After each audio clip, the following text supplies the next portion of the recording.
നമസ്കാരം. വ്യക്തികളുടെയും രാജ്യത്തിന്റെയും പുരോഗതിക്ക് നവീന ആശയങ്ങൾ എത്രത്തോളം പ്രാധാന്യമുള്ളതാണെന്ന് നമുക്കൊക്കെ അറിയാം. സർക്കാരുകൾ മാത്രം സാറ്റലൈറ്റുകൾ അല്ലെങ്കിൽ ഉപഗ്രഹങ്ങൾ വിക്ഷേപിച്ചിരുന്ന കാലത്ത് സ്വന്തം നിലയ്ക്ക് ഉപഗ്രഹ വിക്ഷേപണവും ഒപ്പം തന്നെ അങ്ങ് ചൊവ്വയിൽ പോയി രാപാർക്കാനുള്ള മോഹവും ഒക്കെ കൊണ്ട് നടക്കുന്ന ഇലോൺ മസ്കിനെ നമുക്കറിയാം. അങ്ങനെ വേറിട്ട ആശയങ്ങൾ കൊണ്ട് ശ്രദ്ധേയരായ സഹോദരങ്ങളാണ് ഇന്നത്തെ നമ്മുടെ അതിഥികൾ. ബിസിനസ് ലൈഫ് കോച്ചുമാരും ഒപ്പം തന്നെ സംരംഭകരുമായ നിസാർ അബൂബക്കറും നിഷാദ് അബൂബക്കറും. സ്വാഗതം. നമസ്കാരം. ഇപ്പൊ നമ്മൾ എപ്പോഴും പറയുമല്ലോ, കാലാതീതമായ സാങ്കേതിക വിദ്യ, കാലാതീതമായ ആശയങ്ങൾ. അപ്പൊ കാലത്തിന് മുന്നേ പറക്കുന്ന ആശയങ്ങളായിരിക്കണം. ഇപ്പൊ തന്നെ ഞാൻ ഇലോൺ മസ്കിന്റെ എക്സാമ്പിൾ പറഞ്ഞു. 50 വർഷം 100 വർഷം കഴിഞ്ഞ ആൾക്കാർ ചിലപ്പോൾ ചിന്തിക്കുന്ന കാര്യങ്ങളാണ് അദ്ദേഹം അതിനു മുൻപേ തന്നെ ചിന്തിച്ചിരിക്കുന്നത്. അപ്പൊ അത്തരം ആശയങ്ങൾക്ക് നമ്മുടെ സമൂഹത്തിലുള്ള പ്രസക്തി തുടങ്ങുമ്പോൾ ആൾക്കാർ ചോദിക്കും ഇവനെന്താ വട്ടാണോ എന്നൊക്കെ. പക്ഷെ അതിനുശേഷം അത് പ്രായോഗികമാകുമ്പോൾ വ്യത്യാസം വരും. ഇപ്പം കഴിഞ്ഞ ബജറ്റിനെ കുറിച്ചുള്ള ചില പ്രതിഷേധങ്ങളൊക്കെ നടന്നുകൊണ്ടിരിക്കുക, കേരളത്തിനൊന്നും കിട്ടിയില്ല എന്ന് പറഞ്ഞു. പക്ഷെ നിങ്ങൾ രണ്ടും ബജറ്റിൽ വളരെ ഹാപ്പിയാണെന്ന് മനസ്സിലാക്കുന്നു. അപ്പൊ ഈ നവീന ആശയങ്ങളും നമ്മുടെ കേന്ദ്ര ബജറ്റുമായിട്ട് എന്താ ബന്ധം? ഞങ്ങളിപ്പോൾ ചെയ്തുകൊണ്ടിരിക്കുന്ന ഇപ്പോൾ പുതിയ ഇന്നോവേറ്റീവ് ആയിട്ടുള്ള കുറച്ച് പ്രൊജക്ടുകളാണ് ചെയ്യുന്നത്, നിങ്ങൾ അറിഞ്ഞിട്ടുണ്ടാവുമല്ലോ. അപ്പോൾ അതിൽ വളരെ പ്രധാനമായിട്ട് ഇപ്പോൾ ചെയ്തുകൊണ്ടിരിക്കുന്ന ഒന്ന് ചന്ദനം കൃഷിയാണ്. അതായത് ഒരു കൂട്ടം ആളുകൾ ഒരുമിച്ച് ചേർന്നുകൊണ്ട് ഒരു സൊസൈറ്റി രൂപീകരിച്ച് അത് 5 സെന്റ് വീതമുള്ള ഓരോ പ്ലോട്ടുകളാക്കി തിരിച്ച് അതിൽ ചന്ദനത്തൈകൾ നട്ടുകൊണ്ട് ഒരു ചന്ദന കൃഷി പ്രോത്സാഹിപ്പിക്കുന്ന ഒരു റിയൽ എസ്റ്റേറ്റ് മോഡൽ ബിസിനസ്സാണ് ഞങ്ങൾ ചെയ്യുന്ന ഒന്നാമത്തെ ഒരു പ്രൊജക്ട് എന്ന് പറയുന്നത്. അത് ബജറ്റിൽ വളരെ കാര്യമായിട്ട് തന്നെ നിർമ്മല സീതാരാമൻ പ്രതിപാദിച്ചിട്ടുണ്ടായിരുന്നു. ചന്ദന കൃഷിക്ക് വേണ്ടതായിട്ടുള്ള ഒരുപാട് പ്രോത്സാഹനങ്ങൾ സ്കീമുകളും കൊണ്ടുവരുന്നുണ്ടെന്നുള്ളത്. രണ്ടാമതായിട്ട് കൃഷിയെ പ്രോത്സാഹിപ്പിക്കുന്നതിന് വേണ്ടിയിട്ടുള്ള ഇന്റഗ്രേറ്റഡ് ഫാമിംഗ് പോലുള്ള വളരെ ഇന്നോവേറ്റീവ് ആയിട്ടുള്ള അത്തരത്തിലുള്ള പ്രൊജക്ടുകൾക്കും ബജറ്റിൽ കാര്യമായിട്ട് പ്രതിപാദിച്ചിട്ടുണ്ട്. അതുകൊണ്ട് തന്നെയാണ് ഞങ്ങൾ ഇപ്പോഴും ഈ ഒരു ബജറ്റിൽ അത്രയും ഹാപ്പിയാണ്, സാറ്റിസ്ഫൈഡ് ആണെന്ന് പറഞ്ഞതിന്റെ ഒരു കാരണം. ഓക്കെ, ഇനി നൂതനമായ ആശയങ്ങൾക്ക് സമൂഹത്തിലുള്ള പ്രാധാന്യം അത് ഏത് രീതിയിലാണ് നിങ്ങൾ അത് പ്രാക്ടിക്കൽ ആക്കാൻ ശ്രമിക്കുന്നത്? ഞങ്ങൾ ബിസിനസ് ആസ്പെക്റ്റിൽ നോക്കുമ്പോൾ എപ്പോഴും കസ്റ്റമറുടെ പെയിൻ അതിനനുസരിച്ചിട്ടുള്ള ഉൽപ്പന്നങ്ങൾ ഇറക്കാൻ സാധിച്ചാൽ അത് വൻ ഗ്രോത്തിലേക്ക് പോകും. അപ്പൊ ഇതേപോലെ തന്നെ ഞങ്ങൾ കഴിഞ്ഞ 26 വർഷം ഇവിടെ ബിസിനസ് ചെയ്യുന്നുണ്ട്. പക്ഷെ കഴിഞ്ഞ 20 വർഷവും ഞങ്ങൾ ചെയ്തത് എല്ലാവരും ചെയ്യുന്ന പോലെ തന്നെ ഹോട്ടൽസ്, കാറ്ററിംഗ്, ഇവന്റ് മാനേജ്മെന്റ് ഇത് തന്നെയായിരുന്നു. അപ്പോൾ ചിന്തിച്ചത് എന്താണ് കസ്റ്റമർ ഇപ്പം അനുഭവിക്കുന്ന വേദന, എന്താണ് ആ വേദനയ്ക്കുള്ളൊരു പരിഹാരം എന്താണ്. അപ്പോൾ അവിടെ നിന്നാണ് ഞങ്ങൾ കഴിഞ്ഞ 2020 ഞങ്ങൾ പുതിയൊരു കമ്പനി ജസ്പേഡ് തുടങ്ങിയത്. അപ്പോൾ അവിടെ കംപ്ലീറ്റ് ഇന്നോവേഷൻ മാത്രം. അപ്പോൾ ഞങ്ങൾ ചിന്തിച്ച ആളുകൾക്ക് എപ്പോഴും ഇഷ്ടം എന്ന് വെച്ചാൽ ഭൂമിയിലും സ്വർണ്ണത്തിൽ ഇൻവെസ്റ്റ് ചെയ്യാനും. അപ്പോൾ ആളുകൾക്ക് ഇത് ഇഷ്ടമാണ്. അപ്പോൾ എങ്ങനെ ഇതൊരു നല്ല രീതിയിലുള്ളൊരു ബിസിനസ് മോഡലാക്കാം, ആ ചിന്ത ഇവിടെ എത്തി നിൽക്കുമ്പോൾ അതിനേക്കാൾ ഉപരി ഇപ്പം ഞങ്ങൾ കഴിഞ്ഞ ദിവസം ലോഞ്ച് ചെയ്തിരുന്നു. പ്രധാനമന്ത്രി പ്രസിഡന്റ് ആയിട്ടുള്ള ഒരു വലിയൊരു ഇന്നോവേഷനാണ് ഇപ്പം ഞങ്ങൾ തുടങ്ങി വെച്ചിട്ടുള്ളത്. അത് ബയോമെഡിക്കൽ വേസ്റ്റ്. അപ്പം അതിന് പരിഹാരമാണ് ഞങ്ങൾ ഏറ്റവും പുതിയൊരു ഇന്നോവേഷനായിട്ട് കൊണ്ടുവന്നിട്ടുള്ളത്. അത് ഈ CSIR നമുക്കറിയാം, നമ്മുടെ ഒരു സോഷ്യൽ എഞ്ചിനീയറിംഗിന്റെ തന്നെ ഭാഗമാണ് CSIR എന്ന് പറഞ്ഞാൽ. അല്ല, അതിന് ചുക്കാൻ പിടിക്കുന്ന ഏജൻസിയാണ്. അപ്പോൾ CSIR-ുമായി ബന്ധപ്പെട്ട 34ഓളം പേറ്റന്റുകൾ കിട്ടി പ്രധാനമന്ത്രിയുടെ. അതെന്താണ് പുതിയൊരു സംഭവം? ബയോമെഡിക്കൽ വേസ്റ്റുകൾ, ഹോസ്പിറ്റൽ മാലിന്യങ്ങൾ, നമ്മുടെ ബ്ലഡും ആന്തരികാവയവങ്ങളും ഉൾപ്പെടെയുള്ള ഈ വേസ്റ്റുകളൊക്കെ ഇന്നത്തെ ഒരു നിയമം അനുസരിച്ച്, ഇപ്പോഴത്തെ ഒരു ഹോസ്പിറ്റലുകളുടെ റൂളൊക്കെ അനുസരിച്ചിട്ട് ഇത് 1500 ഡിഗ്രി സെൽഷ്യസിൽ കത്തിച്ച് ഇൻസിനറേറ്ററിൽ കത്തിച്ച് കളയണം എന്നുള്ളതാണ് ഇപ്പോഴത്തെ നിയമം. ഇതിങ്ങനെയൊക്കെ പറയുന്നുണ്ടെങ്കിലും ഇത് നടപ്പിലാക്കുന്നുണ്ടോ എന്നുള്ളത് വളരെ ചെറിയൊരു ശതമാനം മാത്രമേ നടപ്പിലാവുന്നുള്ളൂ. ബാക്കിയുള്ള വേസ്റ്റുകളെല്ലാം തന്നെ ഇനി കത്തിച്ചാൽ തന്നെ ഇത് അന്തരീക്ഷത്തിൽ ഉണ്ടാക്കുന്ന മലിനീകരണം, മറ്റു ആഗോളതാപന പ്രശ്നങ്ങളൊക്കെ വേറെ ഉണ്ടെങ്കിലും അതുപോലും മര്യാദക്ക് നടക്കുന്നില്ല. അപ്പൊ ഇതിനാണ് ഈ CSIR-ന്റെ ഈ ബയോമെഡിക്കൽ വേസ്റ്റുകൾ നമുക്ക് കൃഷിക്ക് ഉപയോഗിക്കാവുന്ന രീതിയിലുള്ള മണ്ണാക്കി മാറ്റുന്ന ടെക്നോളജിയാണ് CSIR ഡെവലപ്പ് ചെയ്തിട്ടുള്ളത്. ഇതിനൊരു കെമിക്കലിന് 27 പാറ്റന്റുകളും ഇത് പ്രോസസ് ചെയ്യുന്ന മെഷീന് 7 പാറ്റന്റുകളുള്ള ആ 34 പാറ്റന്റുകളാണ് ഇപ്പോൾ CSIR ഞങ്ങൾക്ക് കൈമാറിയിട്ടുള്ളത്. ഓക്കെ, ഇപ്പൊ നമ്മൾ പല ആശയങ്ങളും ഈ ആശയങ്ങളായിട്ടിരിക്കുമ്പോൾ നമുക്ക് വളരെ ഇംപ്രസീവ് ആയിട്ട് തോന്നും. പക്ഷെ നമ്മളത് പ്രായോഗികമാക്കുമ്പോഴാണ് ആശയങ്ങളുടെ ഏറ്റവും മനോഹാരിത വരുന്നത്. അപ്പോൾ ഇപ്പോൾ കേരളത്തെ സംബന്ധിച്ചിടത്തോളം ഏറ്റവും ബേണിംഗ് ഇഷ്യൂ ഏതാണെന്ന് ചോദിച്ചു കഴിഞ്ഞാൽ അതിലൊന്ന് നമ്മൾ ലിസ്റ്റ് ചെയ്ത് കഴിഞ്ഞാൽ ഏറ്റവും മുന്നിൽ വരുന്ന ഒരു കാര്യമാണ് മാലിന്യ നിർമ്മാർജ്ജനം എന്ന് പറയുന്നത്. അപ്പോൾ ആ ഒരു വേസ്റ്റ് ഡിസ്പോസൽ അത് വളരെ സയന്റിഫിക് ആയിട്ട് ആശയം നല്ലതാണ്. പക്ഷെ ഇത് നമ്മുടെ കേരളം പോലൊരു സംസ്ഥാനത്ത് എങ്ങനെ പ്രായോഗികമാക്കാനാണ് ഉദ്ദേശിക്കുന്നത്? അതിപ്പോ ഈ ബയോമെഡിക്കൽ വേസ്റ്റുകൾ നമുക്ക് ഇങ്ങനെ ഒരു ഹോസ്പിറ്റലുകൾ ത്രൂ നമുക്കത് ചെയ്യാനുള്ള ഒരു പ്രൊജക്റ്റാണ് ഇപ്പോൾ ഞങ്ങൾ ഓൾറെഡി പ്ലാൻ ചെയ്ത് ആദ്യം നടപ്പിലാക്കാൻ പോകുന്നത്. ഇതിനുശേഷം നമ്മൾ ഇതേ ടെക്നോളജി ഉപയോഗിച്ചുകൊണ്ട് തന്നെ നമുക്ക് ഇപ്പോൾ സാധാരണ മറ്റു മാലിന്യങ്ങളുണ്ട്, ഇപ്പോൾ ചിക്കൻ വേസ്റ്റുകളാണെങ്കിലും മറ്റ് പച്ചക്കറി, മറ്റു ഫുഡ് വേസ്റ്റുകളുണ്ടല്ലോ, ഇതെല്ലാം നമുക്ക് ഇതേ ടെക്നോളജി തന്നെ നമ്മളൊന്ന് മാറ്റി പ്ലാൻ ചെയ്ത് കഴിഞ്ഞാൽ ഇതുപോലെ മുനിസിപ്പാലിറ്റികളും കോർപ്പറേഷനുകളും പഞ്ചായത്തുകളുടെ അടിസ്ഥാനത്തിലൊക്കെ നമുക്ക് ഇതിനുള്ള ടെക്നോളജി, ഇതേ ടെക്നോളജിയിൽ നിന്നുകൊണ്ട് ഇതിന് വേണ്ടിയിട്ടുള്ള ഒരു ഡെവലപ്മെന്റ്സ് കൂടെ ചെയ്തു കഴിഞ്ഞാൽ നമുക്ക് ഒരു ക്ലീൻ കേരള എന്ന് പറയുന്നൊരു മിഷനും കൂടെ മിക്കവാറും ഞങ്ങളിവിടെ നടപ്പാക്കാൻ സാധിക്കും. നമ്മൾ ഈ പറയുന്നത് പോലെ തന്നെ മണ്ണിനും പരിസ്ഥിതിക്കും ഒട്ടും ദോഷം ചെയ്യാതെ വേണമല്ലോ ഈ വേസ്റ്റ് മാനേജ്മെന്റ് എന്ന് പറയുന്നത്. അത് എത്രത്തോളം നമ്മുടെ ഈ ബയോ വേസ്റ്റ് മാനേജ്മെന്റ് എന്ന് പറയുന്ന ഈ കോൺസെപ്റ്റില് ബയോമെഡിക്കൽ വേസ്റ്റുകൾ പ്രോസസ് ചെയ്യുമ്പോൾ ഇതിൽ നിന്നുണ്ടാകുന്ന 3 വേസ്റ്റുകളാണ് ഇതിൽ പ്രധാനമായിട്ടും വരുന്നത്. ഒന്ന് മെറ്റൽ പാർട്സ് ഉണ്ടാവും, ഇപ്പോൾ നീഡിൽ അങ്ങനത്തെ ഐറ്റംസ്. അതുകൂടാതെ പ്ലാസ്റ്റിക് വേസ്റ്റ് ഉണ്ടാവും. അപ്പൊ ഈ 2 പാർട്സും ഡിസിൻഫെക്ട് ചെയ്ത് വാഷ് ചെയ്തതിന് ശേഷം വീണ്ടും റീസൈക്ലിങ്ങിന് വേണ്ടി വിടുകയാണ്. അപ്പൊ അതിലൊന്നും വേസ്റ്റ് വരുന്നില്ല. പിന്നെ വരുന്നത് ബാക്കിയുള്ള ഈ ബയോമെഡിക്കൽ വേസ്റ്റുകളെല്ലാം തന്നെ ഈ ബ്ലഡും പഞ്ഞിയും അങ്ങനെയുള്ള സാധനങ്ങളെല്ലാം തന്നെ പ്രോസസ് ചെയ്തിട്ട് മണ്ണാക്കിയിട്ട് പുറത്തേക്ക് വരുകയാണ്. ഈ മണ്ണിൽ നമുക്ക് നേരിട്ട് ചെടികൾ പാവി മുളപ്പിക്കാന്നുള്ളതാണ്. അത് പച്ചക്കറി ആണെങ്കിലും ഫ്രൂട്ട്സ് ആണെങ്കിലും അത് സാധാരണ കിട്ടുന്നതിനേക്കാൾ 3 മടങ്ങ് വിളവുകളാണ് എല്ലാത്തരം കൃഷിയും എല്ലാം നമുക്ക് അതിൽ ചെയ്യാൻ പറ്റും. അത് സയന്റിഫിക്കലി പ്രൂവൻ ആണ്. ഒട്ടനവധി ഇൻസ്റ്റിറ്റ്യൂട്ടുകൾ അത് പ്രൂവ് ചെയ്തിട്ടുള്ള റിപ്പോർട്ടുകൾ നമ്മുടെ കയ്യിലുണ്ട്. ഓൾറെഡി നമ്മൾ ഈ ഒരു മെഷീൻ ഇൻസ്റ്റാൾ ചെയ്തു. അത് നമ്മുടെ ഹെൽത്ത് മിനിസ്റ്റർ ജിതേന്ദ്ര സിംഗ് ആയിരുന്നു ഇനോഗ്രേഷൻ നടത്തിയിട്ടുണ്ടായിരുന്നത്. അപ്പൊ അവിടെ നിന്ന് ഓൾറെഡി പ്രൂവൺ, നമുക്കിത് ടെസ്റ്റഡ് ഓക്കെ എന്നുള്ള സർട്ടിഫിക്കേഷനോട് കൂടി തന്നെയാണ് നമ്മൾ മുന്നോട്ട് പോകുന്നത്. ഇത് പ്രവർത്തിക്കണമെങ്കിൽ ഈ ഒരു യൂണിറ്റും കൂടെ വേണം എന്നുള്ളൊരു നിയമം കൂടെ വന്നു കഴിഞ്ഞാൽ ഇതിന്റെ ഒരു പൂർത്തീകരണത്തിലേക്ക് എത്തിയെന്ന് നമുക്ക് പറയാം. ഓക്കെ, അപ്പൊ പൈലറ്റ് പ്രോജക്റ്റ് ഓക്കെ ആണ്, അതിൽ കൃത്യമായി ഈ കാര്യങ്ങളെല്ലാം നടന്നിട്ടുണ്ട്. അപ്പോൾ അങ്ങനെ ഒരു ലാർജ് സ്കെയിലിൽ നടത്തുമ്പോൾ അതിന് വേണ്ട എല്ലാ മുന്നൊരുക്കങ്ങളും പ്ലാൻ എയും പ്ലാൻ ബിയും ഒക്കെ റെഡിയാണ്. നമ്മളിപ്പം വീട്ടമ്മമാർക്കാണെങ്കിലും ഹൗസ് ഹോൾഡ് വേസ്റ്റ് എന്ന് പറയുന്നത് ഇത് എങ്ങനെ എവിടെ കൊണ്ട് കളയും? നമുക്ക് ഹരിതകർമ്മസേനയൊക്കെ ഉണ്ടെങ്കിലും അവർ ഓരോ സെപ്പറേറ്റ് ആയിട്ട് ഓരോ കാര്യങ്ങളും, അത് മാത്രമല്ല പലരും ഈ വേസ്റ്റ് കൊണ്ട് പലയിടങ്ങളിലും ഡംപ് ചെയ്യുന്നതിന്റെ ഒരു കാരണം അതിനൊരു കൃത്യമായ മാർഗം, സയന്റിഫിക് ആയിട്ടൊരു മാർഗം ഇല്ലാത്തതുകൊണ്ടാണ്. അപ്പോൾ നമ്മുടെ വീട്ടമ്മമാരുടേതടക്കം പ്രശ്നങ്ങൾക്ക് ഭാവിയിൽ ഇതൊരു സൊല്യൂഷൻ ആവുമോ? തീർച്ചയായിട്ടും. ഓക്കെ, അപ്പൊ രണ്ടുപേരും ഒറ്റ വാക്കിലാണ് തീർച്ചയായിട്ടും എന്ന് പറഞ്ഞത്. അപ്പൊ ഞാൻ നിങ്ങളെ വിശ്വസിക്കുക ചെയ്യുന്നത്. അപ്പോൾ ഇനി മറ്റൊരു ചോദ്യം, നമ്മൾ കേരളം ദാരിദ്ര്യമുക്ത സംസ്ഥാനം എന്ന പ്രഖ്യാപനം വന്നു, പക്ഷേ അതിദാരിദ്ര്യമുക്തം. അപ്പോൾ എന്നാലും കേവല ദാരിദ്ര്യം ഇപ്പോഴും ഇവിടെ ഉണ്ട് എന്ന് പറയുന്നു. അപ്പം ഇവിടെ സാധാരണക്കാർക്കും അത്യാവശ്യം ജീവിച്ചു പോകാനുള്ള പണം, ഒപ്പം തന്നെ ഒരു മാന്യമായ സമ്പാദ്യം, ഒപ്പം തന്നെ റിസ്ക് ഇല്ലാതെ കുറച്ച് പണം ഉണ്ടാക്കുക, ഇൻഷുറൻസ്, അതേപോലെയുള്ള കാര്യങ്ങളിൽ ശ്രദ്ധ കൊടുക്കുക, ഇങ്ങനെ കുറേ കാര്യങ്ങൾ ഫൈനാൻഷ്യൽ ലിറ്ററസിയുടെ കാര്യത്തിൽ കേരളത്തിലേക്ക് വരാനുണ്ട്. അപ്പൊ അങ്ങയുടെ വീഡിയോസ് ഞാൻ കാണുമ്പോൾ പലപ്പോഴും പണവുമായി ബന്ധപ്പെട്ട 9 നിയമങ്ങൾ, അല്ലെങ്കിൽ പണം ഉണ്ടാക്കാനുള്ള മാർഗങ്ങൾ, എങ്ങനെ 3M ഒക്കെ ഞാൻ കേട്ടിട്ടുണ്ട് അല്ലെ, മാനേജ് മൾട്ടിപ്ലൈ എന്നൊക്കെ പറഞ്ഞിട്ട്. അപ്പോൾ ആ മട്ടില് ഏത് സാധാരണക്കാരനും എങ്ങനെയാണ് ഒന്ന് സ്വയം പര്യാപ്തതയിലേക്ക് വരാൻ കഴിയുന്നത്? നമുക്ക് 3 കാര്യങ്ങളിലാണ് ജനങ്ങൾ സ്റ്റക്കായി നിൽക്കുന്നത്. ഒന്ന്, how to make more money. 2, how to manage money. 3, how to multiply money. ഈ 3 കാര്യങ്ങൾ ശരിക്കും പറഞ്ഞാൽ ജനങ്ങൾ ചിന്തിക്കുന്നില്ല. അതിന്റെ പ്രധാന കാരണം സ്കൂളിൽ നിന്ന് കൊടുക്കുന്ന അടിസ്ഥാന വിദ്യാഭ്യാസമാണ്. എല്ലാവരും മക്കളെ സ്കൂളിലേക്ക് പറഞ്ഞേക്കുമ്പോൾ എന്താ പറയാ, മോനെ പഠിച്ചിട്ട് നല്ല ജോലി സമ്പാദിക്കണം. ഈ ജോലിയിൽ നിന്ന് എത്ര വരുമാനം ഉണ്ടാക്കുന്ന അവർക്ക് അറിയില്ല. അപ്പൊ ഞങ്ങൾ ഓരോരുത്തരും പഠിപ്പിച്ചു കൊടുക്കുന്നതാ, നിങ്ങൾ പഠിച്ചോ, അതൊരു ജോലിക്ക് വേണ്ടി ആവരുത്. അത് നിങ്ങൾ അതിൽ നിന്നും അറിവുകൾ ഉൾക്കൊണ്ട് അതിനെ ഒരു ഇൻകം ജനറേറ്റിംഗ് രീതിയിലേക്ക് മാറ്റിയെടുക്കണം. അപ്പൊ ഇതാണ് ഇപ്പൊ ഞങ്ങൾ കൂടുതലായിട്ട് ഫോക്കസ് ചെയ്തുകൊണ്ടിരിക്കുന്നത്. മാത്രമല്ല ഇവിടെ എല്ലാവരും പഠിപ്പിച്ചു കൊടുക്കുന്നുണ്ട് പല രീതിയിലും. പക്ഷെ ഞങ്ങൾ ചെയ്യുന്നത് അത് കോച്ച് ചെയ്ത് അതിന് കറക്റ്റ് ആയിട്ടുള്ള വഴിയും കൂടെ ഞങ്ങളുടെ കയ്യിലുണ്ട്. അപ്പൊ ആ സ്ട്രാറ്റജി ഉൾക്കൊണ്ടുകൊണ്ടാണ് ഈ ഇന്നോവേഷൻ പ്രൊഡക്റ്റുകൾ വരുമ്പോൾ ഇവർക്ക് ഇതിലൂടെ ഒരു വരുമാനം ഉണ്ടാക്കുന്ന രീതിയിൽ എന്താ പറയാ, ഇവിടെ കേരളത്തിലുള്ള ജനങ്ങൾ വലിയ രീതിയിലുള്ള ഒരു സാമ്പത്തിക പുരോഗതിയിലേക്ക് ഞങ്ങൾക്ക് എത്തിക്കാൻ സാധിക്കും എന്നുള്ളതാണ് ഇതിലൂടെ. ഓക്കെ, അപ്പോൾ നമ്മൾ ഇനി ബാക്ക് ടു നമ്മുടെ ആ സാൻഡൽവുഡ് പ്രോജക്റ്റിലേക്ക് വന്നു കഴിഞ്ഞാൽ നമുക്ക് പാർക്കാൻ ചന്ദനത്തോപ്പുകൾ. അപ്പോൾ പേരിൽ തന്നെ ഒരു പുതുമയുണ്ട്, ബജറ്റിൽ അതിന് വേണ്ട ഒരു പദ്ധതി പ്രഖ്യാപിച്ചിട്ടുണ്ട് എന്ന് പറയുന്നു. പക്ഷെ ഒരു സാധാരണക്കാരനായ ഒരു ഇൻവെസ്റ്റർ എന്ന് തന്നെ, ഞാൻ എന്നെ സാധാരണക്കാരിയായ ഒരു ഇൻവെസ്റ്റർ എന്നാണ്. അപ്പോൾ ഞാൻ എന്നോട് ഇതിൽ നിക്ഷേപിക്കാൻ അല്ലെങ്കിൽ ഇതിന്റെ പ്രാധാന്യം എന്താണെന്ന് ചോദിച്ചു കഴിഞ്ഞാൽ, ഒന്നാമത് എനിക്ക് തോന്നും, അയ്യോ ഈ ചന്ദനം നമുക്ക് നട്ടുപിടിപ്പിക്കാൻ പറ്റുമോ, അത് ലീഗലാണോ എന്ന് തോന്നും. 2, ചന്ദനം പരിസ്ഥിതി സംരക്ഷണത്തിനെതിരാണോ, ഒരുപാട് ഇങ്ങനെ നട്ടുപിടിപ്പിച്ച പ്രശ്നമുണ്ടോ. 3, വയനാടെന്ന് പറയുന്ന മേഖല പരിസ്ഥിതി ലോല പ്രദേശമാണ്. ഇനി അങ്ങനെയുള്ള സെൻസിറ്റീവ് ആയിട്ടുള്ള ഏരിയയിലാണോ ഇത്, ആ മട്ടിലൊരു റിസോർട്ട് അത് എങ്ങനെയായിരിക്കും പ്രയോജനം ചെയ്യുക, ഇങ്ങനെയൊക്കെയുള്ള എന്റെ കൺസേൺ. എന്താ പറയണേ? സാധാരണക്കാരായിട്ടുള്ള ആളുകളുടെ ഇടയിൽ ഇന്നും വലിയൊരു ആശങ്ക നിൽക്കുന്ന ഒരു മരമാണ് ചന്ദനം. അത് നമ്മൾ സ്വന്തം വീട്ടുവളപ്പിൽ ചന്ദനമരമുണ്ടെങ്കിൽ പോലീസ് പിടിക്കുമോ, അല്ലെങ്കിൽ കേസാണോ, കുറ്റമാണോ? അതെ, കാരണം ചന്ദനം നമ്മൾ ഏറ്റവും കൂടുതൽ കേട്ടിട്ടുള്ള വീരപ്പന്റെ പേരുമായിട്ട്, കാരണം എത്രയോ വർഷം പോലീസ് ഓടിച്ച ഒരു മനുഷ്യനാണ്. അപ്പൊ ഇതേപോലെ നെട്ടോട്ടം ഓടേണ്ടി വരുമോ എന്നുള്ളതാണ് നമ്മളുടെ ആശങ്ക. അതായത് വീരപ്പന്റെ പേരിൽ ബ്രാൻഡ് ചെയ്തിട്ടുള്ള ഒരു ട്രീയാണ് ചന്ദനം. അതുപോലെ തന്നെ ഇപ്പൊ ന്യൂജനിലേക്ക് വന്നു കഴിഞ്ഞാൽ പുഷ്പയുടെ പേരിൽ, അത് റെഡ് സാൻഡൽ ആണ്. നമ്മൾ ചെയ്യുന്നത് വീരപ്പൻ ബ്രാൻഡ് ചെയ്തിട്ടുള്ള വൈറ്റ് സാൻഡൽ തന്നെയാണ്.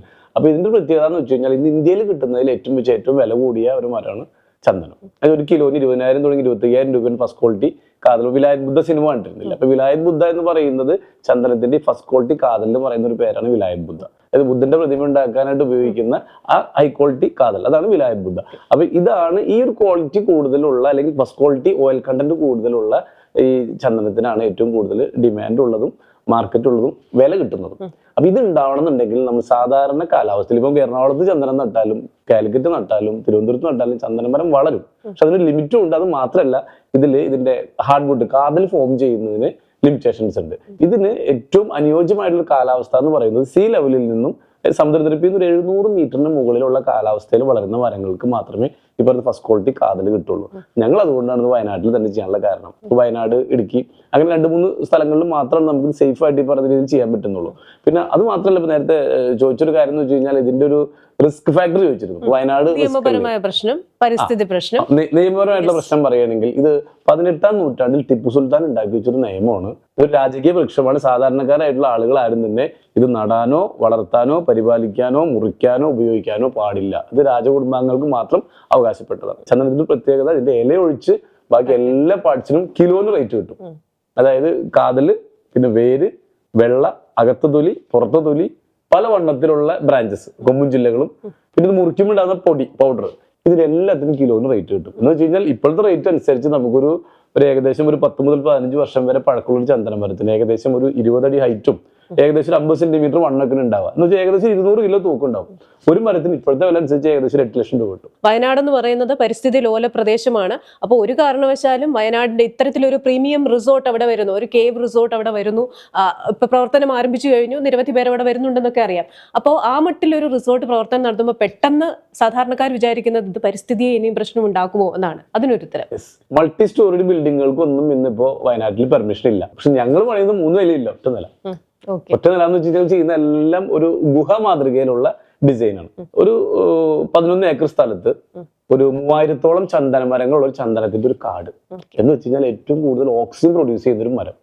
ആ മട്ടിലുള്ള പരിശോധന, അതായത് ഇത് പരിസ്ഥിതി സൗഹൃദമാണെന്ന പരിശോധനകളെല്ലാം പൂർത്തിയാക്കിയിട്ടുള്ള. ഓക്കെ, ഇനി എന്റെ ചോദ്യം അങ്ങയോടാണ്. കാരണം നമ്മൾ കേരളത്തില് കഴിഞ്ഞ ഒരു ജനറേഷനോട് ചോദിക്കുമ്പോൾ അവര് വളരെ ഭയത്തോട് ചോദിക്കുന്ന അല്ലെങ്കിൽ ഭയത്തോടുകൂടെ പറയുന്ന ഒരു ഇൻവെസ്റ്റ്മെന്റ് സ്കീമാണ് ആട്, തേക്ക്, മാഞ്ചിയം എന്ന് പറയുന്നത്. ഒപ്പം തന്നെ അതിനുശേഷം റൈസ് പുള്ളർ ആണെങ്കിലും നാഗമാണിക്യമാണെങ്കിലും ഒരു പലതരത്തിലുള്ള മണി ചെയിൻ അങ്ങനെയൊക്കെയുള്ള തട്ടിപ്പുകളൊക്കെ വരുന്നു. പക്ഷെ എന്നാലും മലയാളികൾ വീണ്ടും പറ്റിക്കപ്പെടാൻ സജ്ജരായിരിക്കുകയാണ്. പക്ഷെ ഇവിടെ എങ്ങനെയാണ് ഈ സ്കീമിൽ നിന്ന് അല്ലെങ്കിൽ ഈ ഒരു നിക്ഷേപത്തിൽ നിന്ന് ആൾക്കാർക്ക് പണം കിട്ടുന്നത്? സാധാരണ നമ്മൾ എറണാകുളത്ത് 1 കോടി രൂപ കൊടുത്തൊരു ഫ്ലാറ്റോ വില്ലയോ മേടിച്ചാൽ ഒരു ഇൻവെസ്റ്റ്മെന്റ് ആയിട്ട് കണക്കാക്കുകയാണെങ്കിൽ മാക്സിമം കിട്ടുന്ന റെന്റ് 30,000 മുതൽ 50,000 രൂപ വരെയാണ്. അതേസമയം അതൊരു ടൂറിസ്റ്റ് പ്ലേസ് ആയിട്ടുള്ള വയനാട്ടിൽ നമ്മളത് ചെയ്യുമ്പോൾ അവിടെ നിങ്ങൾക്ക് 3 റവന്യൂ നിന്ന് കിട്ടുന്നത്. ഒന്ന് 95 ലക്ഷം രൂപ ഇപ്പം ഞങ്ങൾ ഇപ്പം വിറ്റുകൊണ്ടിരിക്കുന്നത്, അടുത്ത മാസം 1 CR ആണ്. അപ്പോൾ ഈ 95 ലക്ഷം രൂപ ഇത് വാങ്ങുമ്പോൾ ഓൾറെഡി അവരുടെ പേരിൽ പ്രോപ്പർട്ടി രജിസ്റ്റർ ചെയ്ത് കൊടുത്തു. അപ്പോൾ ഒന്നാമത്തെ കാര്യം, നമ്മൾ ഇവിടെ വാങ്ങിക്കുന്നത് പോലെ തന്നെ നമ്മൾ മുടക്കിയ പൈസക്ക് എന്ത് കിട്ടി? പ്രോപ്പർട്ടി അവർ ഡോക്യുമെന്റ് ചെയ്ത് അവർ കൈ കൊടുത്തു. ഇതിനെ വിളിക്കുക ക്യാപിറ്റൽ പ്രിസർവേഷൻ എന്ന് പറയാം. മുടക്കിയ പൈസ സേഫായി. ഇനി എന്ത് കിട്ടിയാലും അവർക്ക് പ്രോഫിറ്റ് ആണ്. അപ്പോൾ ഒന്നാമത്തെ പ്രോഫിറ്റ് ആണ് ഇതിന്റെ റെന്റൽ ഇൻകം എന്ന് പറയുന്നത്, വാടക. രണ്ടാമതിൽ 16 സാൻഡൽവുഡ് ട്രീസ് കൾട്ടിവേഷൻ ഉണ്ട്. ഇതിൽ നിന്ന് കിട്ടുന്ന റവന്യൂ എക്സ്ട്രാ ആണ്. ഒരു 2 to 4 CR അതിൽ നിന്ന് കിട്ടാനുള്ള ചാൻസ് അതുമുണ്ട്. മാത്രമല്ല മൂന്നാമത്തെ ഏറ്റവും വലുത് ലാൻഡ് അപ്രിസിയേഷൻ. കാരണം ഇന്ന് നമ്മുടെ കേരളം എന്ന് പറയുന്നത് നമ്മുടെ സംസ്ഥാനം ടോട്ടൽ ഉള്ളത് 96 ലക്ഷം ഏക്കറാണ്. ഇനി കേരളത്തിൽ വിൽക്കാനായിട്ടാകെ 10 ലക്ഷം ഭൂമി മാത്രമേ ബാക്കിയുള്ളൂ. അപ്പൊ ഇപ്പോൾ വാങ്ങുന്നത് സെന്റിനും ഏക്കറിനാണെങ്കിൽ 10 വർഷം വിൽക്കുമ്പോഴോ സ്ക്വയർ ഫീറ്റിൽ വിൽക്കാൻ പറ്റുന്നുള്ളതാണ്. അപ്പൊ ഇവർക്ക് ഒന്നാമത്തെ കാര്യം മുടക്കിയ പൈസ സേഫാണ്, അവർക്ക് ആധാരം കിട്ടി. രണ്ടാമത്തത് 3 റവന്യൂ ആണ് ഇതിൽ നിന്ന് ജനറേറ്റ് ചെയ്യാൻ പറ്റണം. അപ്പൊ അതുകൊണ്ട് തന്നെ ഇത് മുൻപേ പറഞ്ഞ സ്കാമുകളായിട്ട് ഒരു പരിസരത്ത് പോലും അടുപ്പിക്കാൻ പറ്റില്ല. അപ്പൊ ഞാൻ പഠിച്ചത് സാമ്പത്തിക ശാസ്ത്രം. അപ്പൊ നമ്മുടെ ട്രഡീഷണൽ സാമ്പത്തിക ശാസ്ത്രം പറഞ്ഞു തരുന്ന അധ്യാപകരാണെങ്കിലും നമ്മുടെ ഒരു പ്രാക്ടിക്കൽ നോളജിൽ നിന്നൊക്കെ ആണെങ്കിലും നമ്മൾ ചിന്തിക്കുമ്പോൾ സാധാരണ നമ്മളോടെല്ലാം പറയുന്നത് നമ്മൾ ഒരു ഇൻവെസ്റ്റ്മെന്റ് നടത്തുമ്പോൾ ആ ഇൻവെസ്റ്റ്മെന്റിന് ഒരു റിട്ടേൺ പറയുമല്ലോ. ഇപ്പോൾ സാധാരണ ഒരു റിസ്ക്കും ഇല്ലാത്ത ഒരു ഇൻവെസ്റ്റ്മെന്റിന് നമുക്ക് കിട്ടുന്ന റിട്ടേൺ ഒരു 7 to 10% ആയിരിക്കും പരമാവധി. അത് ഫിക്സഡ് ഡിപ്പോസിറ്റ് അടക്കമുള്ള കാര്യങ്ങൾ അല്ല. നമ്മൾ കുറച്ചുകൂടെ റിസ്ക് എടുക്കുവാണെങ്കിൽ നമുക്ക് മ്യൂച്വൽ ഫണ്ടിലോ അങ്ങനെയുള്ള സ്റ്റോക്ക് മാർക്കറ്റിലോ ഒക്കെ കുറച്ചുകൂടെ റിട്ടേൺ. അപ്പോൾ അതിനപ്പുറമായി വരുന്നതൊക്കെ പോൺസി സ്കീമാണെന്ന് ഒരു ചിന്തയാണ് നമുക്കുള്ളത്. അപ്പം ഇനി എൻ്റെ കൺസേൺ ഈ പറയുന്ന പ്രോജക്റ്റ് അത് എത്രമാത്രം കംപ്ലീറ്റ് ആയിട്ടുണ്ട്, എത്രത്തോളം ട്രാൻസ്പെറന്റ് ആണ്, ഈ പറയുന്നത് പോലെ ഈ ഒരു മാസം എത്ര ദിവസം വാടകയ്ക്ക് കൊടുത്തു, ഇതൊക്കെ ഈ ഇൻവെസ്റ്റർ എങ്ങനെ അറിയും, ഇത് എത്രത്തോളം സുതാര്യമായിട്ടാണ് അവരെ ഈ കാര്യങ്ങൾ അറിയിക്കുന്നത്, ഏത് രീതിയിലാണ് അവർ ഈ പ്രോജക്റ്റിന്റെ ഭാഗമാകുന്നത്, ഇങ്ങനെയൊക്കെ കുറെ ചോദ്യങ്ങളും കൂടെ ഉണ്ടല്ലോ. ഓക്കെ, അപ്പൊ അതിന് നേരത്തെ പറഞ്ഞു ഞാനൊരു ബിസിനസ് കോച്ചാണ്. അപ്പോൾ എൻ്റെ കൂടെ തന്നെ ഇപ്പം ഏകദേശം 500 മേലെ വരുന്നൊരു മാർക്കറ്റിംഗ് സ്റ്റാഫ് ഉണ്ട്. അപ്പോൾ ഇവർ ഉപയോഗിച്ചുകൊണ്ടാണ് ഇത് സെല്ല് ചെയ്യണതും ഈ റിസോർട്ട് റെന്റ് ഔട്ട് ചെയ്യണതും. അപ്പൊ ഇത് ഓൾറെഡി പ്രീ ബുക്കിംഗ് എടുക്കുകയാണ് ഞങ്ങൾ. അവിടെ വന്ന ആളുകൾ താമസിച്ചിട്ടല്ല റെന്റ് കൊടുക്കുന്നത്, ഇത് വരുന്നതിന് മുമ്പ് പ്രീ ബുക്കിംഗ് എടുക്കുകയാണ്. ഇപ്പൊ തന്നെ 2400ഓളം പ്രീ ബുക്കിംഗ് വന്നു കഴിഞ്ഞു, അത് ഓൾറെഡി കിട്ടിക്കഴിഞ്ഞു. അപ്പൊ ഇത് ഓൾറെഡി നമ്മൾ ഒരു എന്താ പറയാ അവരുടെ വാടക ഗ്യാരണ്ടി ആവുന്ന നിലക്കാണ് നമ്മൾ പ്ലാൻ ചെയ്തിട്ടുള്ളത്. അപ്പൊ അതുകൊണ്ട് തന്നെ ഇവർക്ക് റെന്റ് നമുക്ക് ഗ്യാരണ്ടി ചെയ്യാൻ പറ്റുന്നു. കാരണം ഇത് റിസോർട്ട് പണിതാൽ മാത്രം പോരാ. ഇങ്ങനെ പറയും യേശുദാസ് നല്ല പാട്ടുകാരനാണ്, പക്ഷെ യേശുദാസിന് വിൽക്കാൻ അറിയാം. എത്ര യേശുദാസിനേക്കാളും നന്നായി പാടുന്ന എത്രയോ പേര് കൂടി ഉണ്ട്. പക്ഷെ യേശുദാസിന് പാടാനും അറിയാം, വിൽക്കാനും അറിയാം. ഇതേപോലെ തന്നെ ഞങ്ങൾക്കിത് പണിയാനും അറിയാം, ഞങ്ങൾക്കിത് വിൽക്കാനും അറിയാം, ഇത് വാടകയ്ക്ക് കൊടുക്കാനും അറിയാം. കാരണം 26 വർഷത്തെ എക്സ്പീരിയൻസ് അതാണ്. ഇപ്പൊ ഈ അടുത്തിടെ ഞാൻ വളരെ കൗതുകകരമായ ഒരു വാർത്ത കണ്ടു. നമ്മുടെ മലേഷ്യയിൽ ജെൻസി അല്ലെങ്കിൽ ഒരു യൂത്ത് റിട്ടയർമെന്റ് ഹോം ആരംഭിച്ചു എന്ന്. അപ്പോൾ യൂത്ത് റിട്ടയർമെന്റ് എന്ന് പറയുമ്പോൾ നമ്മൾ വിചാരിക്കരുത് ഒരു ഫുൾ ടൈം റിട്ടയർഡ് ആയിട്ടിരിക്കാനാണെന്ന്. ഇവർ ഈ ജോലിയിലൊക്കെ വലിയ സമ്മർദ്ദമാണല്ലോ ഇപ്പം. അപ്പോൾ അതിനിടയിൽ ഒരു ഷോർട്ട് ബ്രേക്കിന് വേണ്ടിയിട്ട് ഒരു വലിയ റിസോർട്ട് പോലെ ഒരു പ്രീമിയം പ്ലേസിൽ അവിടെ ചെല്ലുന്നു. അവർക്ക് ടോട്ടൽ വെൽനെസ് ആണ് അവിടെ കൊടുക്കുന്നത്. അപ്പോൾ ആ മട്ടിൽ ഒരു ആശയം നിങ്ങളുടെയും മനസ്സിലുണ്ട്, അതിലേക്ക് പോകുന്നു എന്ന് മനസ്സിലാക്കുന്നു. അതാണ് സാൻഡൽവുഡ് ഫാം ഫോറസ്റ്റ് എന്ന പ്രോജക്റ്റ് എന്ന് എനിക്ക് തോന്നുന്നു. അപ്പോൾ അത് നമ്മുടെ ഇവിടെയും ഒരുപാട് ജെൻസി ഉണ്ട്, ഓൾഡ് ജനറേഷൻ ഉണ്ട്, ഇവർക്കൊക്കെ ഒരു ബ്രേക്ക് ആവശ്യമാണ്. അപ്പൊ അങ്ങനെ ഒരു ബ്രേക്ക് ആവശ്യമായ ആൾക്കാർക്ക് അങ്ങനെ ഒരു വെൽനസ് പ്രോജക്റ്റ് ആയിട്ടാണോ അത് കാണുന്നത്? സാൻഡൽവുഡ് കേവ് ഫോറസ്റ്റ് എന്ന് പറയുന്നതാണ് നമ്മുടെ resort project. Sandalwood farm forest എന്ന് പറയുന്ന ഒരു പുതിയ പ്രോജക്റ്റ് കൂടെ ഞങ്ങൾ സ്റ്റാർട്ട് ചെയ്തിട്ടുണ്ട്. അതിന്റെ തറക്കല്ലിടൽ കഴിഞ്ഞ ദിവസം ഞങ്ങളുടെ ഉമ്മ തന്നെയാണ് അതിന്റെ തറക്കല്ലിടൽ നടത്തി അതിന്റെ ചടങ്ങ് നിർവഹിച്ചത് 2 ദിവസമായിട്ടുള്ളൂ. അപ്പോൾ ആ ഒരു പ്രോജക്റ്റിനെ കുറിച്ച് പറയുകയാണെങ്കിൽ ഇപ്പൊ നമ്മൾ സാൻഡൽവുഡ് കേവ് ഫോറസ്റ്റ് എന്ന് പറയുന്നത് ഏകദേശം ഒരു 11 ഏക്കർ സ്ഥലത്ത് ഒരു 150ഓളം കേവുകളാണ്. സ്വിമ്മിംഗ് പൂളും വാട്ടർഫോൾസ് ഒക്കെ ഈ റൂമിന്റെ അകത്ത് തന്നെയുള്ള ഒരു ഇതാണ്. അതുകൂടാതെ 3000 ചന്ദനമരങ്ങൾ ഒരു 2-3 വർഷം കഴിയുമ്പോഴേക്കും അതൊരു 3000 ചന്ദനമരങ്ങളെ കാടായിട്ട് മാറും. അപ്പോൾ ഏറ്റവും കൂടുതൽ ഓക്സിജനും അത് മാത്രമല്ല ഈ കേവിന്റെ മുകൾഭാഗം കംപ്ലീറ്റ് മഡ് പാക്ക് ചെയ്തിട്ട് അതിൽ ഗ്രാസ് ഇട്ടിരിക്കണം. അപ്പോൾ അതുകൊണ്ട് തന്നെ എപ്പോഴും ഒരു കൂളിംഗ് എഫക്റ്റ് നമുക്ക് ഇതിൻ്റെ അകത്ത് ഉണ്ടാവും. ഇത് മാത്രമല്ല ഇതിൻ്റെ അകത്തുള്ളൊരു പ്രത്യേകത എന്ന് വെച്ച് കഴിഞ്ഞാൽ ഈ 150 കേവ്സ് ഇതിൻ്റെ അകത്ത് ഉണ്ടെന്ന് പറയുമ്പോൾ അപ്രോക്സിമേറ്റ് 500 മുതൽ 750 പേരെ വരെ ഒരു ദിവസം ഈ ഒരു പ്രോപ്പർട്ടിക്ക് അത് അക്കോമഡേറ്റ് ചെയ്യാൻ സാധിക്കുന്നുണ്ട്. എന്ന് വെച്ചാൽ 4-സ്റ്റാർ കാറ്റഗറിയിൽ ഇത് വരുന്നത്.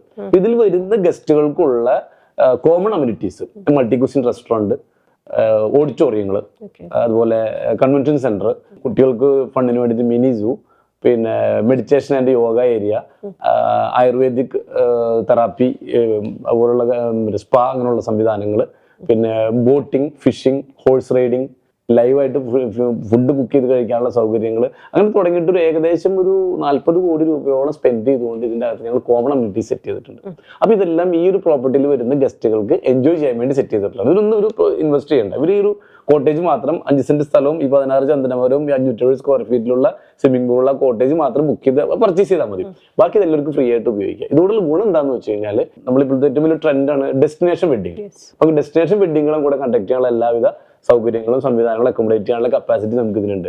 ഇന്റർനാഷണൽ കോൺഫറൻസുകൾ, IMA പോലുള്ള സംഘടനകളുടെ ഇന്റർനാഷണൽ കോൺഫറൻസുകൾ നമുക്കിവിടെ അക്കോമഡേറ്റ് ചെയ്യാൻ സാധിക്കും. അതുപോലെ കോർപ്പറേറ്റ് കമ്പനികൾ ട്രെയിനിങ് പ്രോഗ്രാമുകൾ റെഗുലർ ആയിട്ടുള്ള, നേരത്തെ പറഞ്ഞ പോലെ സ്ട്രെസ് ഫ്രീ ആക്കാനും ഇവർക്ക് റിലാക്സ് ചെയ്യാനൊക്കെ ഉള്ള സംവിധാനങ്ങളും. ഇത് മാത്രമല്ല ഇവിടെ വരുന്ന ഓരോ ഗസ്റ്റിനും ഏറ്റവും നല്ല ഭക്ഷണം കൊടുക്കുക എന്നുള്ളത് ഞങ്ങളൊരു കടമയായിട്ട് ധർമ്മമായിട്ട് ഞങ്ങൾ കാണും. കാരണം എന്താണെന്ന് വെച്ച് കഴിഞ്ഞാൽ കഴിഞ്ഞ 26 വർഷമായിട്ട് ഞങ്ങൾ ചെയ്തുകൊണ്ടിരിക്കുന്ന ഒരു പ്രൊഫഷൻ എന്ന് പറയുന്ന restaurant, catering and event management ആണ്. അതിഥി ദേവോ ഭവ എന്ന് പറയുന്ന പോലെ തന്നെ ഇപ്പൊ ഞങ്ങൾ പ്രകൃതി ദേവോ ഭവയും കൂടെ ആഡ് ചെയ്തുകൊണ്ട് പ്രകൃതിക്ക് അനുയോജ്യമായിട്ടുള്ള ഇക്കോ ഫ്രണ്ട്ലി പ്രോജക്റ്റുകളും കൂടെ മിക്സ് ചെയ്തുകൊണ്ട് ഇവിടെ വരുന്ന ഓരോ ഗസ്റ്റിനും ഏറ്റവും നല്ല ഭക്ഷണം കൊടുക്കാനായി ഇവിടെ തന്നെ കൃഷി ചെയ്യുന്നത് ഞങ്ങളൊരു 12 ഏക്കർ സ്ഥലത്ത് ഈ സാൻഡൽവുഡ് ഫാം ഫോറസ്റ്റ് എന്നുള്ള പേരിൽ ഒരു ഇന്റഗ്രേറ്റഡ് ഫാമും ഒരു സാൻഡൽവുഡ് റിസർച്ച് സെന്ററും അതിന്റെ കൂടെ തന്നെ ഒരു കുറച്ച് ഫാം ടൂറിസവും കൂടെ ആഡ് ചെയ്തുകൊണ്ടുള്ള പ്രൊജക്റ്റാണ് ഇപ്പോൾ ഞങ്ങൾ പുതിയതായിട്ട് ഇപ്പോൾ അനൗൺസ് ചെയ്തിട്ടുള്ളത്. അപ്പോൾ അതിന്റെ വർക്കുകൾ സ്റ്റാർട്ട് ചെയ്ത് കഴിഞ്ഞു. ഓക്കെ, ഇനി അങ്ങോട്ട് എനിക്ക് ചോദിക്കാനുള്ളത് ഈ ഒരു പ്രോജക്റ്റ് എന്നത്തേക്ക് കംപ്ലീറ്റ് ചെയ്യും? ഒരു ചോദ്യം.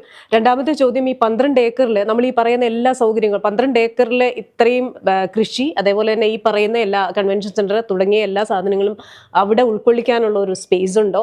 മൂന്നാമത്തേത്, നമുക്കൊക്കെ അറിയാം നമ്മൾ ഓരോരുത്തരും കഷ്ടപ്പെട്ടുണ്ടാക്കുന്ന ഓരോ പൈസയുമാണ്. അപ്പോൾ നിങ്ങളെ വിശ്വസിച്ച് 1 ലക്ഷം രൂപ എന്ന് പറയുന്ന 1 ലക്ഷം രൂപ ഉണ്ടാക്കാൻ ഒരു സാധാരണക്കാരന് എത്രത്തോളം പ്രയാസമാണെന്ന് നമുക്ക് എല്ലാവർക്കും അറിയാം. അപ്പൊ അങ്ങനെ വിശ്വസിച്ച് ആ പണം ഏൽപ്പിക്കുമ്പോൾ എത്രത്തോളം വിശ്വാസ്യത അതിലുണ്ട് എന്നുള്ള കാര്യം കൂടെ ഒന്ന് ഉറപ്പുവരുത്തും. തീർച്ചയായിട്ടും. കാരണം അത്രയും അവര് ചോര നീരാക്കി ഉണ്ടാക്കുന്ന പൈസയാണ്. അപ്പൊ ഒന്ന് ഞങ്ങൾ ചെയ്യണം, ആദ്യം ഇവരെ പൈസ സേഫ് ആക്കാന്നുള്ളത്. അതിനെന്ത് ഈ പ്രോപ്പർട്ടി രജിസ്റ്റർ ചെയ്ത് കൊടുത്തു. രണ്ടാമതായിട്ട് അവർക്ക് അതിൽ നിന്നൊരു ഇൻകം ജനറേറ്റ് ചെയ്യാന്നുള്ളത്, അതും അവർക്ക് കാലങ്ങളോളം കിട്ടാവുന്ന രീതിയിൽ. അപ്പൊ ഇത് ഓൾറെഡി 2027 വർഷത്തോടു കൂടി ജനുവരി ആരംഭത്തോടു കൂടി തന്നെ ഏകദേശം അവർക്ക് എല്ലാവർക്കും റിട്ടേൺ കൊടുത്തു തുടങ്ങാൻ പറ്റും. അപ്പൊ അതുവരെ അവരെ പൈസ സേഫ് ആണ്. പിന്നെ അതോടൊപ്പം തന്നെ അവരുടെ പ്രോഫിറ്റ് വർദ്ധിച്ചുകൊണ്ടിരിക്കും എന്നുള്ളതാണ്. അപ്പൊ ഈ നിലവിലെ കോട്ടേജിന് എത്രയാണ് റെന്റ് എന്ന് കൂടെ എനിക്ക് തോന്നുന്നു ആൾക്കാർക്ക്, കാരണം അവരുടെ വരുമാനം കിട്ടുന്നത് ആ റെന്റിൽ നിന്നും കൂടെയാണല്ലോ. അതെ അതെ. അപ്പൊ ഒരു 20,000 രൂപ മുതൽ മേലോട്ട് ഒരു 50,000 രൂപ വരെയാണ് നമ്മൾ താരിഫ് നിശ്ചയിച്ചിട്ടുള്ളത്. അപ്പോൾ വർക്ക് കംപ്ലീറ്റ് ആവുന്നതിനനുസരിച്ചും പിന്നെ സീസൺ ഓഫ് സീസൺ അനുസരിച്ച് റേറ്റിൽ മാറ്റങ്ങൾ വരും. ഇപ്പോൾ ജൂൺ, ജൂലൈ, ഓഗസ്റ്റ്, സെപ്റ്റംബർ 4 മാസം പൊതുവെ വയനാട്ടിൽ ഓഫ് സീസണാണ്. അപ്പോഴായിരിക്കും ചിലപ്പോൾ നമ്മൾ ഈ ഒരു 20,000 റേഞ്ചിൽ കൊടുക്കുന്നുണ്ട്. അപ്പോൾ സീസൺ ആയി കഴിഞ്ഞാൽ വയനാട്ടിൽ ഒരു സിംഗിൾ റൂം പോലും കിട്ടാൻ വലിയ ബുദ്ധിമുട്ടാണ്. എന്തുകൊണ്ടാണെന്ന് വെച്ച് കഴിഞ്ഞാൽ വയനാട്ടിൽ പ്രത്യേകതയുണ്ട്. സുൽത്താൻ ബത്തേരിയിൽ നിന്ന് 2 റോഡ് പോകുന്നുണ്ട്. റൈറ്റിലേക്ക് പോയി കഴിഞ്ഞാൽ തമിഴ്നാട്, ലെഫ്റ്റിലേക്ക് പോയി കഴിഞ്ഞാൽ കർണാടക. എന്ന് വെച്ച് കഴിഞ്ഞാൽ 5 മണിക്കൂർ കൊണ്ട് 1.5 കോടിയിലധികം ആളുകൾ തിങ്ങിപ്പാർക്കുന്ന ബാംഗ്ലൂർ സിറ്റിയിൽ നിന്ന് ഓടി എത്താൻ പറ്റുന്ന ഒരു സ്ഥലം. മിക്കവാറും നമ്മളിപ്പോൾ കാണാറുണ്ട്, ഊട്ടിയിലേക്ക് പോകണമെന്നുണ്ടെങ്കിൽ ഓൺലൈൻ രജിസ്ട്രേഷൻ നിർബന്ധമാണ്. കാരണം എന്താ, അവിടെ ഫില്ലാവുകയാണ്, അവിടെ അത്ര ആളുകൾ അക്കോമഡേറ്റ് ചെയ്യാൻ സാധിക്കുന്നില്ല. അപ്പൊ ഇതൊക്കെ ഏറ്റവും കൂടുതൽ സാധ്യതകൾ നിൽക്കുന്ന ഒരു സ്ഥലമാണ് വയനാട്. പിന്നെ വയനാടിന്റെ പ്രകൃതി ഭംഗിയെക്കുറിച്ചും കാലാവസ്ഥയെക്കുറിച്ചും ആരും പറഞ്ഞു തരേണ്ട കാര്യമൊന്നുമില്ല. അപ്പൊ ഇത് വലിയൊരു സാധ്യതയാണ് നമുക്ക് വയനാട്ടിലുള്ളത്. അപ്പൊ അതുകൊണ്ട് തന്നെ ഈ ഒരു പ്രൊജക്റ്റിന് നമുക്ക് ഒരു ഓഫ് സീസണിൽ നമുക്ക് ചിലപ്പോൾ കുറച്ച് ഗസ്റ്റ് ഒക്കെ കുറവായിരിക്കാം. പക്ഷേ ഇവിടെ നമുക്ക് ഈ ഇന്റഗ്രേറ്റഡ് ഫാമിങ്ങും ഇതെല്ലാം ഉള്ളത് കൊണ്ടും ഓഫ് സീസൺ 4 മാസം കഴിഞ്ഞാലും ബാക്കി 8 മാസം നല്ല സീസൺ ടൈമാണ്. ആ സമയത്ത് നമുക്ക് 30,000, 40,000, 50,000 ഒക്കെ റെന്റ് കിട്ടാവുന്ന രീതിയിൽ, കാരണം ഇതൊരു പ്രീമിയം പ്രോപ്പർട്ടിയാണ്, 4 സ്റ്റാർ പ്രോപ്പർട്ടിയാണ്. അപ്പൊ ഇത് റൂമിന്റെ അകത്ത് തന്നെ സ്വിമ്മിംഗ് പൂൾ, വാട്ടർഫോൾസ് സെറ്റ് ചെയ്തിട്ടുള്ള പ്രോപ്പർട്ടി വളരെ റെയർ ആണ്. അങ്ങനെയുള്ള പ്രോപ്പർട്ടികൾ കിട്ടണമെന്നുണ്ടെങ്കിൽ 40,000, 50,000, ഇപ്പോൾ നമുക്ക് ഹയാത്തിലൊക്കെ ആണെങ്കിൽ അത്തരത്തിലുള്ള 2 ലക്ഷം രൂപ വരെയൊക്കെയാണ് ഡെയിലി റെന്റ് ചാർജ് ചെയ്യുന്നുള്ളത്. അപ്പൊ ഇതൊരു ഇക്കോ ഫ്രണ്ട്ലി ആയിട്ടുള്ള പ്രോജക്റ്റിൽ ഇങ്ങനെ വന്ന് താമസിക്കാനുള്ള സൗകര്യങ്ങളും ഈ പറയുന്ന എല്ലാ പ്രത്യേകതകളുള്ള വയനാട്ടിൽ ഒരു നല്ലൊരു ഇൻവെസ്റ്റ്മെന്റ് ഓപ്ഷൻ തന്നെയാണ് ഏത് കാറ്റഗറിപ്പെട്ട ആളുകൾക്കും. അപ്പൊ ഇതിന്റെ ഏറ്റവും വലിയ ഹൈലൈറ്റ് എന്ന് വെച്ച് കഴിഞ്ഞാൽ റിയൽ എസ്റ്റേറ്റും കൾട്ടിവേഷനും ടൂറിസം, ഇത് 3 കൂടെ ഒരുമിപ്പിച്ചപ്പോഴാണ് ഇതൊരു വലിയൊരു ഇന്നോവേഷൻ ആയിട്ട് മാറിയത്. പിന്നെ അതുപോലെ ലാസ്റ്റ് പറഞ്ഞ പോയിന്റോട് കൂട്ടിച്ചേർക്കാൻ വേണ്ടി ഒരു പോയിന്റ് ഉണ്ടായിരുന്നു, ഇങ്ങോട്ട് പറഞ്ഞില്ലേ, ഇൻവെസ്റ്റിഗേറ്റ് ബിഫോർ ഇൻവെസ്റ്റ്. നിങ്ങൾ നല്ല രീതിയിൽ അന്വേഷിച്ച് ഇതിന്റെ ജെന്യൂനിറ്റി ഒക്കെ മനസ്സിലാക്കിയതിന് ശേഷം വേണം നിങ്ങൾ പ്രൊജക്റ്റിൽ ഇൻവെസ്റ്റ് ചെയ്യാനായിട്ട്. എന്തായാലും ഞങ്ങളുടെ കയ്യിൽ നിങ്ങൾ സേഫ് ആണ്, അത് നിങ്ങളും കൂടെ ഉറപ്പുവരുത്താം. തീർച്ചയായിട്ടും. അപ്പൊ ഇവിടെ മെയിനായിട്ട് നമ്മൾ സ്കൂളിലും അല്ലെങ്കിൽ പഠിക്കുന്ന കാലത്തൊക്കെ നമ്മുടെ മാതാപിതാക്കളും പറഞ്ഞിട്ട് കേട്ടിട്ടുണ്ടാവും, സമ്പത്ത് കാലത്ത് തൈബത്ത് വെച്ചാൽ ആപത്ത് കാലത്ത് കാപത്ത് തിന്നാം. പക്ഷെ ഇത് പഠിപ്പിച്ച ടീച്ചർമാര് നമ്മളെ ഒരു കണക്കിന് പറ്റിച്ചിട്ടുണ്ട്. കാരണം എന്ന് വെച്ചാൽ ഈ ടീച്ചർ ഏതാണ് ഈ തൈ എന്ന് പറഞ്ഞു തന്നിട്ടില്ല, പക്ഷെ ആ തൈയാണ് ഈ പറഞ്ഞ സാൻഡൽവുഡ്. ഓക്കെ. അപ്പൊ എന്തായാലും കാലം മാറുന്നതനുസരിച്ച് സാമ്പത്തിക ശാസ്ത്രവും മാറുകയാണ്. നമുക്കറിയാം, ഏതോ ഒരു കാലത്ത് ആടും കന്നുകാലികളും ഒക്കെ ആയിരുന്നു ആസ്തി. അതിനുശേഷം പിന്നെ ലാൻഡായി, പിന്നെ സ്വർണ്ണമായി, അതിനുശേഷം ഇപ്പൊ സ്റ്റോക്ക് മാർക്കറ്റ്, മ്യൂച്വൽ ഫണ്ട്, പല ക്രിപ്റ്റോ കറൻസിയുടെ ഒക്കെ കാലത്താണ്. അപ്പൊ ആ മട്ടിൽ നമ്മൾ ചിന്തിക്കുമ്പോൾ പുതിയ നിക്ഷേപ പദ്ധതി അല്ലെങ്കിൽ ഒരു നൂതന ആശയവുമായി നിങ്ങൾ വരുന്നതിൽ സന്തോഷമുണ്ട്. അപ്പോൾ അത് ശരിയായി, വളരെ സുതാര്യമായി, സത്യസന്ധമായി ജനങ്ങൾക്ക് റിട്ടേൺ കൊടുക്കാൻ പറ്റുന്ന ഒരു പ്ലാനായിട്ട് മാറട്ടെ. എല്ലാവിധ ആശംസകളും. പുതിയ പുതിയ ആശയങ്ങളുമായി വരിക. എന്നാലും പ്രേക്ഷകരോട് എനിക്കൊരു കാര്യം പറയാനുള്ളത്, നിക്ഷേപ പദ്ധതിയിൽ ചേരും മുമ്പ് കൃത്യമായി നിങ്ങൾ കാര്യങ്ങൾ ചോദിച്ചറിയുക. അതിൽ സുതാര്യതയും സത്യസന്ധതയും വിശ്വാസ്യതയും ഒക്കെ എത്രത്തോളം ഉണ്ടെന്ന് സ്വന്തം നിലയ്ക്ക് അന്വേഷിച്ചതിന് ശേഷം അതിന്റെ ഭാഗമാകുക. എന്തായാലും താങ്ക് യു സോ മച്ച് ഇത്രയും കാര്യങ്ങൾ പറഞ്ഞതിന്.